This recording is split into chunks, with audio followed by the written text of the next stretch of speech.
Ce cadeau a une histoire bien particulière. Si vous l'avez reçu, c'est que son histoire a fait son chemin jusqu'à vous. Vous faites donc partie de l'histoire. Longtemps négligée, l'agriculture est aujourd'hui reconnue comme un moteur puissant de la croissance africaine. L'agriculture, ainsi que le commerce des produits cultivés sur le continent, représentent près de la moitié de l'activité économique de l'Afrique.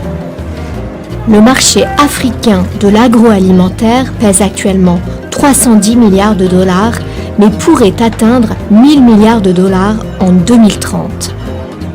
Améliorer la productivité de ce secteur, c'est augmenter les revenus, stimuler l'emploi et lutter contre la famine et la dégradation de l'environnement.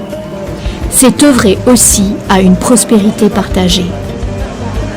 L'Afrique abrite la moitié des terres fertiles et non cultivées du monde et possède des ressources hydriques abondantes.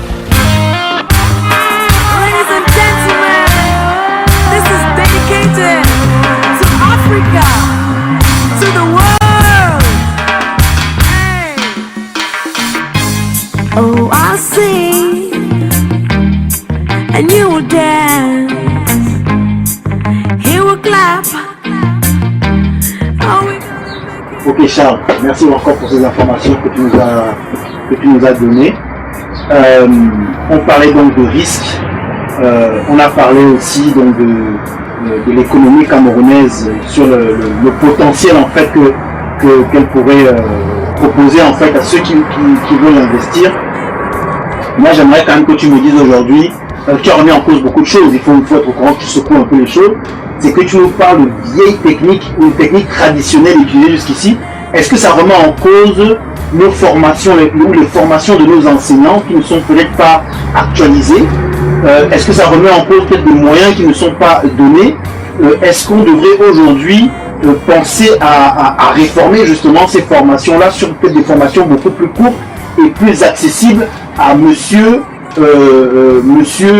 lambda qui voudrait aujourd'hui bifurquer dans le monde de l'agriculture dans une formation beaucoup plus courte? Est-ce que c'est ce que tu proposerais pour justement amener à tout Camerounais qui veut s'investir dans l'agriculture à introduire ce domaine-là? Oui, je sais que j'ai apporté beaucoup de critiques. Et il est parfois très important et vrai de donner un coup de pied dans la fourmilière. Je dis que les méthodes sont archaïques. Moi je dirais bien peut-être archaïques. Parce que aujourd'hui on voit encore dans les années 2016 là, où les gens comptent encore la culture du cacao, tout en sachant que le cacao donne au bout de 5 ans. Et même il faut d'abord passer par les germoirs et tout le reste, les pesticides, oui justement, je vais en arriver. Et aujourd'hui,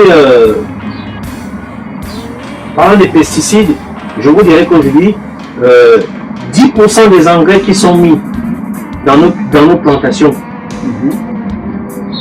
polluent la terre. Aujourd'hui il existe des engrais biologiques. Quand je dis des engrais biologiques, ce sont des engrais où on n'a pas besoin de porter de masque pour pulvériser nos plantations. Je vous donne un exemple. Regardez dans tous les journaux agricoles que vous avez quelqu'un qui porte un masque, qui est habillé comme un cosmonaute, comme un astronaute, je ne sais pas, comme quelqu'un de la NASA, qui pulvérise un champ, il pulvérise du poison sur un champ et il en mange des produits issus de cette plantation. Ce qui nous cause des cancers. Évidemment. Alors qu'aujourd'hui, nous pouvons, grâce aussi à des méthodes qu'on dit en Europe, pas des méthodes de grand-mère, nous pouvons soigner nos plantes si on les écoute. Nous pouvons soigner tout grâce à la terre. Je dis bien grâce à la terre. Je veux vous dire que nous sommes capables aujourd'hui, par exemple à la CIA, de fabriquer des fertilisants.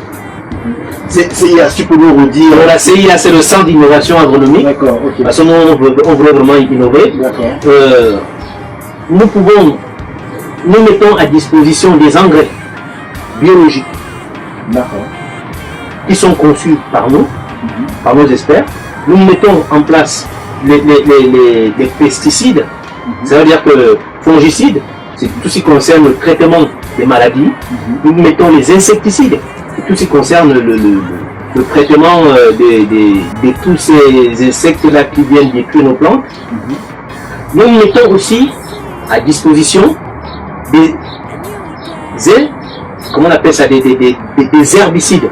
D'accord. Les herbicides, pourquoi herbicides? Herbicides parce qu'aujourd'hui, on détruit la nature, alors que les nôtres sont biologiques. Et je vous dirais par exemple que chez nous, nos fertilisants, vous pouvez les consommer. Fertilisants, c'est liquide ou c'est en granulé. Vous pouvez prendre nos fertilisants, une soupe, une cuillère à soupe, vous mangez. Ouais, mais les gens vont dire, ce que tu nous racontes là, c'est un peu trop hallucinant parce que on sait tous qu'au Cameroun, en général, lorsqu'il faut lancer une culture de tomates ou des cultures de cacao, on va directement, il y a déjà des vendeurs de justement de pesticides pour pouvoir entretenir nos... Est-ce que tu peux nous citer un exemple concret? On va revenir sur la formation archaïque dont on parlait, on peut pas s'en écarter, mais un exemple concret quand tu nous dis que herbicide ou pesticide à base de terre. Oui. Comment est-ce que...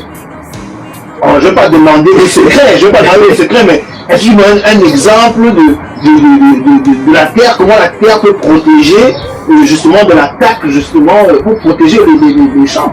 D'accord. Je vous donnerai par exemple un exemple sur les insecticides. Ok. Vous avez un champ de tomates.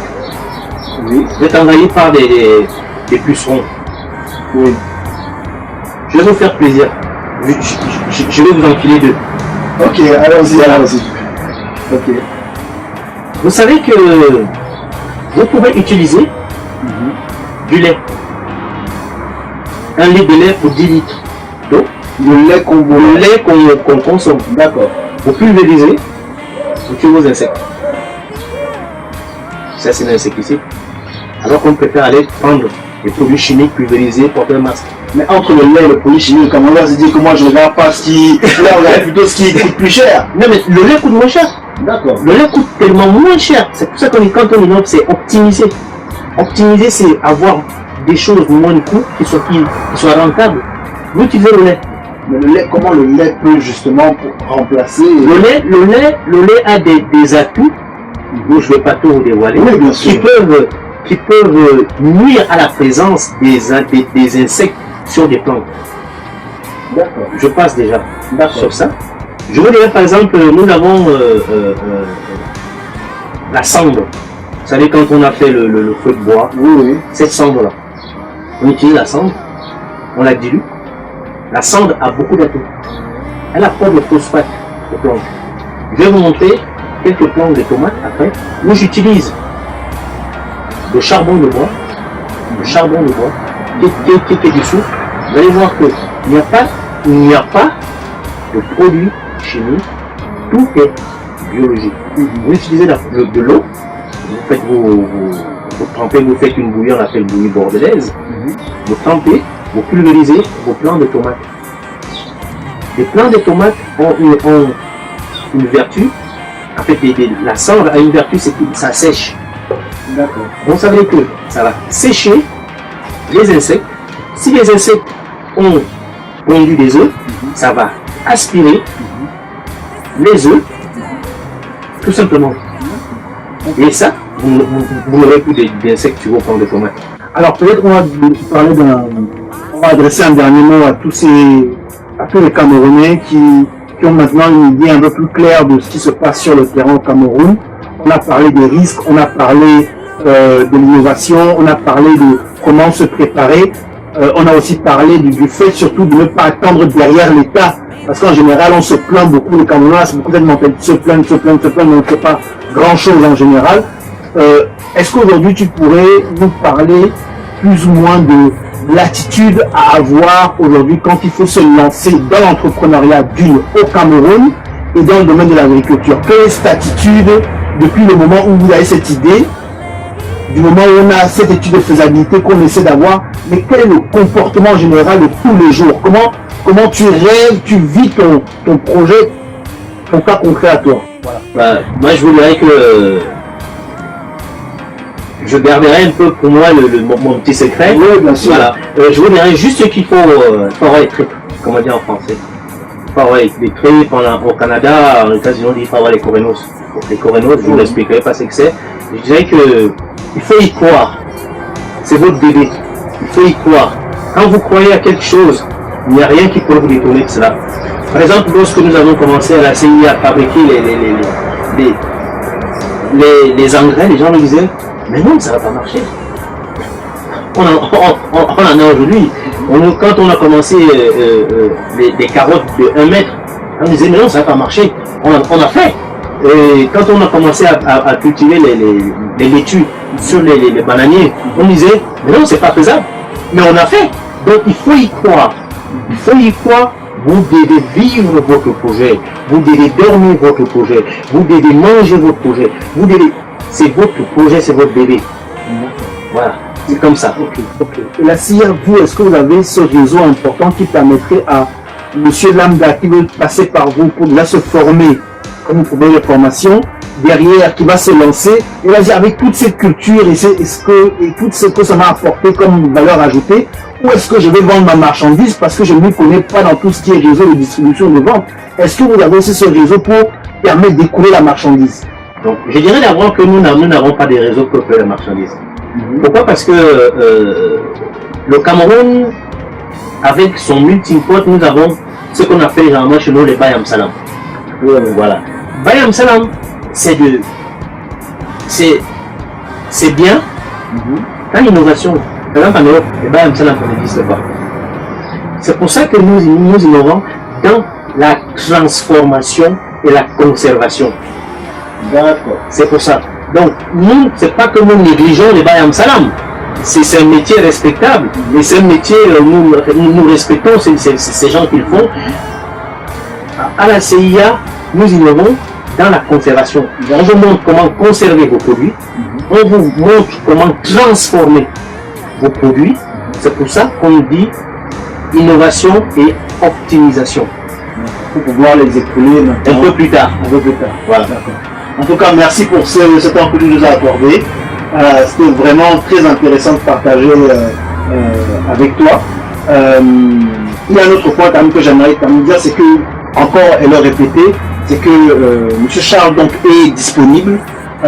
Aujourd'hui, c'est pour lui une façon aussi de pouvoir contribuer au développement du Cameroun, mais aussi du développement des idées que vous pouvez avoir, vous qui êtes dans la diaspora camerounaise, qui faites partie de la diaspora camerounaise, et surtout c'est une façon de vous encourager parce que lui a déjà expérimenté, il a déjà lancé des choses, et c'est à nous quelque part de nous rapprocher de lui pour justement profiter de son expertise. Il ne faut pas que demain on se dise mais comment il était là, on n'a pas pu saisir l'occasion, et non, il faut quand même faire le premier pas, et le premier pas c'est pas seulement d'y penser mais c'est aussi d'agir derrière. On te remercie beaucoup. Ben, c'est moi qui vous remercie, Adir. Voilà, et puis moi je dirais que on va rester en contact, ok. Et si jamais que les membres de la diaspora savent qu'ils peuvent passer par nous pour pouvoir t'atteindre, et que derrière le contact ou la mise en relation pourra être faite. Il n'y a pas de souci. Je suis à votre disposition. Merci encore. C'est moi qui vous remercie. À très bientôt. Bonne continuation. Merci. À vous aussi. C'est une innovation dans l'agriculture. Expliquez par exemple que nous pouvons avoir des carottes qui font 1 mètre. Quand on entend 1 mètre, on se dit jamais, c'est jamais arrivé. Pourquoi? Parce que lorsqu'on cultive des carottes, on laboure ou on bute, et lorsqu'on sème les graines des carottes, d'abord la carotte c'est une racine. On oublie que la racine plus le sol est meuble, plus la racine elle va loin. Ça fait que si on laboure sur 10 cm, nous aurons une carotte qui fera 10 cm. Si nous labourons sur 20 cm, un sol bien meuble, bien arrosé, nous aurons une carotte qui va faire 20 cm. Mais aujourd'hui, avec les innovations dans le monde, comme en Russie, ayant déjà vécu, nous voyons que les carottes peuvent atteindre 1 mètre. Ici, dernièrement, je suis venu en France, je fais des expériences. Je vais vous montrer sur ce fût, compte tenu que je n'avais plus de parcelle, j'ai fait ici une innovation pour pouvoir avoir des carottes qui feront, là, mon fût il fait 85 cm, j'ai 75 cm d'épaisse.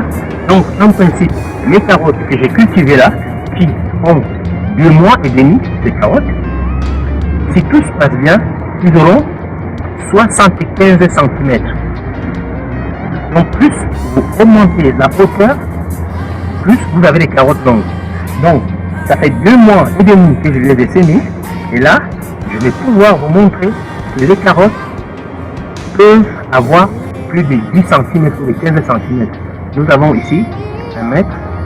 Et là, je vais détirer pour la première fois pour voir à quel niveau sont les carottes. Bon, je vais choisir au hasard une. Par exemple, je vais prendre celle-ci.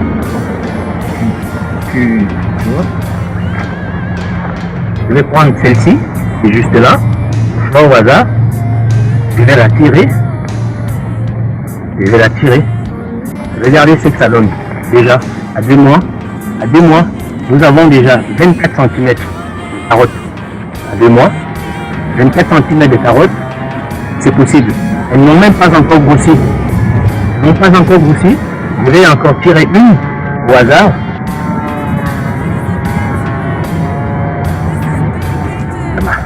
Il y a mieux là. Donc, là nous avons une carotte qui ne va pas tarder à avoir 30 cm. Déjà, 30 cm une carotte, c'est une marmite, c'est un repas. Donc c'est faisable. Elles n'ont que 2 mois et demi, ces carottes.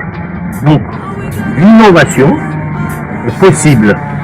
L'investissement est possible. La rentabilité est possible si on y croit, si on s'investit. Et l'agriculture, la seule devise, c'est la patience. C'est pas parce que vous avez investi aujourd'hui que vous allez récolter aujourd'hui. Voilà, aujourd'hui, les carottes, c'est possible. Nous pouvons cultiver des carottes et avoir des carottes de 1 mètre. Grâce à une technique qui a été proposée par la CIA, c'est le Centre d'innovation agronomique, qui est basé dans le département de Bamikini en Tui. Je vais vous expliquer par exemple la culture des tomates. Au Cameroun, beaucoup de gens nous disent cultiver des tomates, c'est facile. Cultiver des tomates, la tomate produit 3 fois. C'est-à-dire, une première fois, une première fleur, une deuxième fois, qui est toujours la plus grande récolte, et puis la dernière récolte qui est toujours la troisième. Ce qui est tout à fait faux. On peut innover. Premièrement, la tomate est une plante grimpante. Une plante grimpante, les tomates atteignent aujourd'hui des tailles de 5 mètres, de 6 mètres, même de 8 mètres. Pourquoi? Parce que une tomate, lorsqu'on la plante, elle grandit. Au fur et à mesure qu'on apporte des nutriments à une plante, elle continue à grandir, c'est comme un humain. Vous voulez la manger, donnez tout ce qu'il faut, en bon milieu adéquat, on grandit. Au Cameroun, dire aux gens que les tomates peuvent atteindre 2 mètres, on te dira que c'est pas possible. Il n'y a que sous serre que ça pousse. C'est vrai, sous serre, les tomates vont jusqu'à 8 mètres sous serre. Mais hors sol, non, n'étant pas sous serre, comme là, à l'extérieur, nous allons voir par exemple ces tomates que j'ai cultivées, qui ont déjà 3 mois. Je vais vous montrer quelle taille elles ont déjà aujourd'hui. Et je vais vous dire grâce à quoi. Bon, je vais prendre celle-ci, je vais mesurer. Nous avons toujours notre mètre, nous allons mesurer.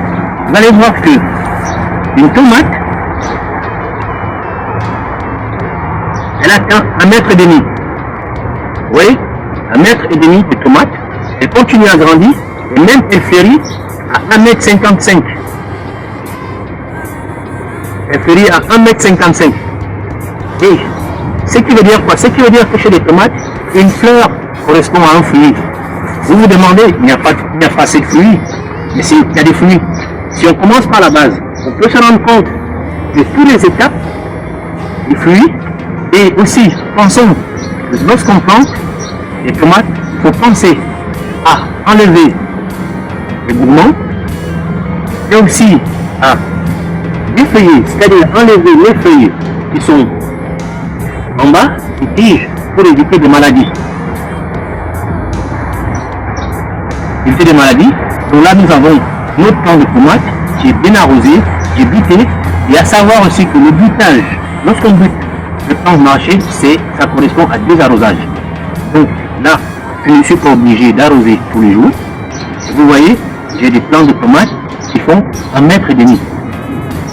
Au Cameroun, dire ça à quelqu'un, il vous dira non, c'est juste innovant, c'est-à-dire une façon de planter, c'est pas planter comme les années 50, c'est une façon de planter. Et là, je vais vous dire, là, vous pouvez multiplier la production à 5 à 6. Et votre plant de tomate, celui-ci, pourra faire 1 an à 2 ans. Contrairement aux 5 mois, qu'une plante de tomate peut faire généralement au Cameroun. Et c'est là, vous allez trouver des renseignements, vous allez trouver des experts à la CIA, comme je vous l'ai dit, Centre d'innovation agronomique, en passant par le biais d'une grande succursale aujourd'hui qui aide les gens de la diaspora à investir au Cameroun. Vous pouvez contacter sur Africa One ou alors M. Gabriel qui s'occupera de vous renseigner sur ce que nous faisons comme innovation en agronomie au Cameroun. Voilà un système innovant, voilà quelque chose de nouveau pour tous ceux qui ont des bananeraies au Cameroun ou dans le monde. C'est quelque chose qui existait déjà en Jamaïque, au Mexique, en Argentine. Nous savons que une tige de banane plantain, elle est gorgée d'eau. C'est une plante essentiellement gorgée d'eau. Cela veut dire que nous pouvons planter dessus des laitues, on appelle laitue ceci, et pas des salades. Des salades, c'est lorsqu'on confectionne déjà un mets. Nous pouvons déjà ici vous présenter ce que la CIA peut innover, apporter comme innovation pour les Africains, pour rentabiliser et optimiser leur culture de bananier plantain. Par exemple, là nous avons des salades de Batavia. Vous vous demandez comment ça peut se faire pour cultiver des laitues. Vous voyez devant vous, c'est là, c'est pas sorcier. C'est ça qu'on appelle les innovations. Et c'est ce que nous voulons apporter au Cameroun grâce à M. Eyete qui s'occupera de vous mettre en contact avec nous pour pouvoir vous montrer comment rentabiliser votre bananeraie. Et vous voyez, c'est pas sorcier. Vous voyez là, sur une tige de bananier, imaginez-vous si vous en mettez 30 à 40 laitues vendues même à 25 francs, ça vous revient à combien? Ne vous inquiétez pas, ça ne va pas tuer la plante. Pourquoi? Parce que le bananier plantain a toujours des écorces qui s'en vont. Donc, votre bananier plantain, comme vous pouvez le voir, il grandira toujours et produira, comme vous voyez là. Donc, c'est pas sorcier, il n'enlèvera rien à votre régime et à votre bananier. Merci bien. Oui, je tiens à vous rappeler que sur cette vidéo, toutes nos vidéos que nous allons faire actuellement sont des vidéos qui sont tournées en France. Donc, des bananiers en France, ça existe, comme vous pouvez le constater. Les expériences comme ceci, nous les avons déjà d'abord expérimentées en France, et je dirais même dans le monde, et nous comptons les amener par le biais de M. Eyete Gabriel au Cameroun, dans tout ce qui est innovation dans l'agriculture, et pour cela, nous comptons sur vous pour vous rapprocher auprès de lui, pour avoir plus de renseignements, pour optimiser et valoriser vos plants et vos plantations.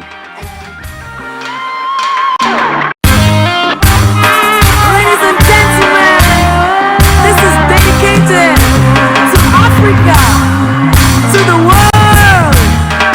Hey. Oh, I sing and you will dance. He will clap. Are we gonna make it look alright? I'll sing. Come take my hand. Maybe you wanna snap. Yeah, together we gon' make it look okay. Sing with me, beautiful people.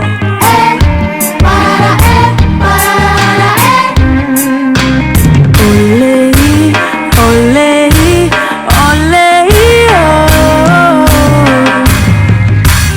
Ole, oh.